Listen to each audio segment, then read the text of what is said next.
ఓం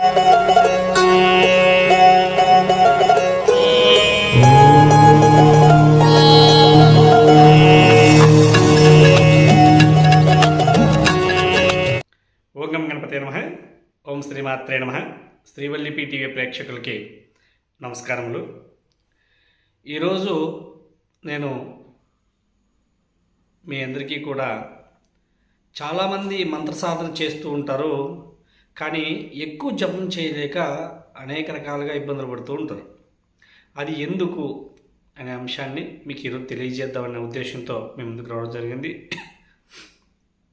ఈ మధ్య కాలంలో నాకు కూడా చాలామంది వాట్సాప్ ద్వారా, మెయిల్స్ ద్వారా నన్ను అడిగేటువంటి ప్రశ్న, గురువుగారు నేను ఫలానా వ్యక్తి దగ్గర, ఫలానా గురువుగారి దగ్గర మంత్ర ఉపదేశం తీసుకున్నాను, కానీ ఆ మంత్ర జపం చేస్తూ ఉంటే చాలా అద్భుతంగా ఉంది, కానీ ఎక్కువ జపం చేయలేకపోతున్నాను.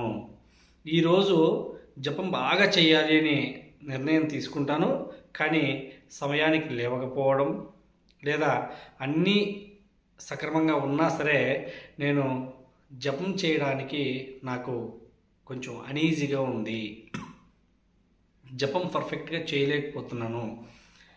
ఈరోజు బాగా జపం చేసేయాలి, ఎక్కువ జపం చేయాలి, ఎక్కువ మాలలు జపం చేయాలి అని అనుకుంటాను, కానీ చేయలేకపోతున్నాను ఎందుకు అని చెప్పి చాలామంది అడుగుతూ ఉన్నారు.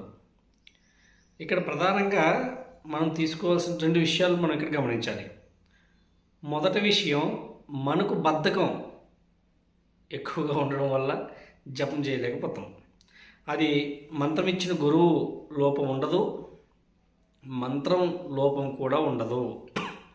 మంత్రజపం మనం చెయ్యాలి అనుకుంటే చేయొచ్చు, లేదా ఇంకా ఏదో ఒక నింద వేసి వదిలేసుకోవచ్చు. చాలామంది మంత్రజపం సాధన చెయ్యాలి అనుకున్నప్పుడు ఇంకొక సమస్య కూడా ఇక్కడ తలెత్తుతూ ఉంటుంది. అదేంటి అంటే, మంత్రజపం చేయాలనుకున్నప్పుడు వాళ్ళకు పురస్చరణలు పూర్తి అయిన తర్వాత అదే వాళ్ళ ఉపాసన మంత్రాన్ని ఎక్కువ జపం చేసేటప్పుడు ఆ యొక్క శక్తి ఎక్కువైపోయి, ఎందుకంటే తర్పణాలు చేసుకోకుండా ఉంటారు చాలామంది. హోమము, తర్పణము, మార్జనము, అన్న సమారాధనము అనే పురస్చరణలు భాగాలు. మొదట జపం చేయాలి, హోమం చేయాలి, తర్పణం చేయాలి, మార్జనం చేయాలి, అన్న సమారాధన చేయాలి.